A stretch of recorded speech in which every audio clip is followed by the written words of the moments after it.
Friends, welcome to Soja's kitchen and my family వ్లాగ్స్లో ఈరోజు ఇంకొక వ్లాగ్తో మీ ముందుకు వచ్చేసా.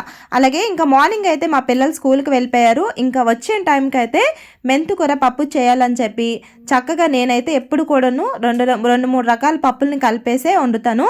ఇంకా అందులోనే ఉల్లిపాయ, పచ్చిమిర్చి, ఇంకా టమాటో ముక్కల్ని కూడా వేసేసి ఏదో ఒక వెజిటేబుల్ కలుపుతూ ఉంటాను అనమాట. ఈరోజు అయితే మెంతి ఆకు కలుపుతున్నాను. ఒక్కొక్కసారి మెంతాకు, ఒక్కొక్కసారి గ్రీన్ పీస్ అలా కలుపుతూ ఈ విధంగా కుక్కర్లో అయితే పసుపు వేసి పెట్టేసి ఒక 3 విజిల్స్ వచ్చిన తర్వాత దానికి తాలింపు వేసుకుంటాను. ఇంకా సేమ్ ఇది కూడా అంతే. ఈరోజు ఫ్రైడే కదా, అన్ని మిగిలిపోయిన వెజిటేబుల్స్ అన్నీ కూడా ఈ విధంగా వెజిటేబుల్ కర్రీ అయితే చేసేస్తాను అనమాట. ముందుగా ఒక కడాయిని తీసుకొని అందులో తాలింపు వేసేసి 1 టేబుల్ స్పూన్ వరకు అల్లం వెల్లుల్లి పేస్టు, అలాగే ఒక 3-4 టమాటోలని యాడ్ చేసేసి ఇందులోనే టేస్ట్కి తగినంత సాల్ట్, అలాగే పసుపు, జీలకర్ర పొడి, ధనియాల పొడి, గరం మసాలా, కారం అన్నీ యాడ్ చేసుకొని ఒకసారి అంతా కలిసేలా కలుపుకుంటాను అనమాట. ఇదంతా కలిసిపోయిన తర్వాత చక్కగా ఏవైతే మనం వెజిటేబుల్స్ ఉంటాయో ఆ వెజిటేబుల్స్ అన్నీ యాడ్ చేసుకొని కొంచెం వరకు మిల్ మేకర్స్ని కూడా యాడ్ చేసుకుంటాను. ఇవన్నీ వేసిన తర్వాత ఒక 5 మినిట్స్ పాటు కలుపుకొని చక్కగా ఇది కూడా సేమ్ ప్రాసెస్లో కుక్కర్లో అయితే పెట్టేస్తాను అనమాట. ఎందుకంటే నైట్ రోటీతో కూడా గ్రేవీగా ఉంటుంది కదా, అందుకోసం అని చెప్పి ఒక స్వీట్ కార్న్ ఉంటే అది కూడా బాయిల్ చేసేస్తున్నాను. ఇంకా రెడీగా పప్పు అయిపోయింది, అలాగే కర్రీ కూడా అయిపోయింది. చూసారా, చాలా సింపుల్గా ఈ విధంగా వంట అయితే అయిపోతూ ఉంటుంది అనమాట నాది. తర్వాత ఇంకా అప్పడాలు కూడా ఫ్రై చేసేసాను. ఇంకా లాస్ట్లో 12:30కి అలాగైతే కుక్కర్లో రైస్ పెడతాను. ఎందుకంటే మా వర్షి 1 o'clock వస్తుంది, రిషి 2:30కి వస్తుంది కాబట్టి వేడిగా ఉండడానికి. ఇంకా మా వర్షి వచ్చిన తర్వాత దానికి డ్రెస్ చేంజ్ చేసి వేడి పప్పు, వేడి అన్నం, అలాగే కర్రీతో అయితే తినిపిస్తూ నేను కూడా తినేస్తాను.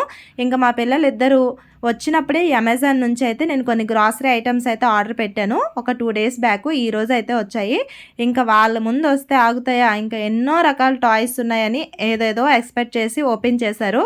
మొత్తానికైతే ఏమీ లేదని అర్థమైపోయి డిసప్పాయింట్ అయితే అయిపోయారు అనమాట. మా పిల్లలేమో కానీ నేనైతే చాలా షాక్ అయిపోయాను. ఎందుకంటే నేను పెట్టిన సామాన్లో కొన్ని సామాన్లు అయితే ఇంకా రాలేదు. వామ్మో అని చెప్పి మెసేజ్ చేస్తే ఇంకా సండేకి రీచ్ అవుతాయని మళ్ళీ వాళ్ళు మెసేజ్ చేశారనమాట. సో ఫైనల్గా అయితే శాంతించాను. ఇంకా వింటర్కి సంబంధించిన సామాన్లు అయితే వచ్చేసాయి. ఈవినింగ్ ఫ్రైడే మార్కెట్ అవుతుంది, మీ అందరికీ తెలిసిందే కదా. సో ఇంకా ఫ్రైడే మార్కెట్కి తెలుసు కదా, వెళ్తూ ఉంటాను. ఇంకా వచ్చిన తర్వాత కొన్ని ఫ్రూట్స్ అలాగే వెజిటేబుల్స్ అయితే తీసుకుంటాను. ప్రతిసారి ఏదైనా లేదు అనుకుంటే ఎవరికైనా చెప్పడం ఇబ్బంది కదా, అందుకోసం అని చెప్పి ఇక్కడ ఎలాగో మా ఇంటి దగ్గరే ఫ్రైడే మార్కెట్ అవుతుంది కాబట్టి ప్రతిసారి కూడా వెజిటేబుల్స్, ఫ్రూట్స్ అయితే తీసుకుంటాను. ఎప్పుడైనా ఫ్రూట్స్ తీసుకోకపోతే ఇంకా మా పక్కన ఒక అన్నయ్య ఉంటారు, ఇంకా తనకు చెప్పేస్తే ఫ్రూట్స్ ఇంకేమైనా పల్లి చెక్కీలు ఇలాంటివి ఏమైనా తీసుకొని వస్తూ ఉంటాడు అనమాట. ఇంకా మెయిన్గా వెజిటేబుల్స్ అయితే ఇక్కడ కంపల్సరీ తీసుకొని ఇంటికైతే వచ్చేస్తాను. ఇంకా వచ్చిన తర్వాత ఈరోజు అయితే రాగి ఫ్లోర్ సూప్ చేయాలని చెప్పేసి కొన్ని కావాల్సిన వెజిటేబుల్స్ని అయితే తీసుకొని చిన్నగా కట్ చేసేసి ఈ పిండి సూప్ అయితే తయారు చేస్తాను. ఇంకా మా పిల్లలు అది తాగుతూ ఉంటే ఈ వెజిటేబుల్స్ అయితే తర్వాత కట్ చేసుకోవచ్చు కదా, అందుకోసం అని చెప్పి వాళ్ళకైతే తయారు చేసేసి ఇచ్చేసాను. చాలా మంచిగా అనిపించిందంట రాగి ఫ్లోర్ సూప్ అయితే. సో ఇంకా మళ్ళీ పెట్టేవచ్చు అనమాట పిల్లలకి.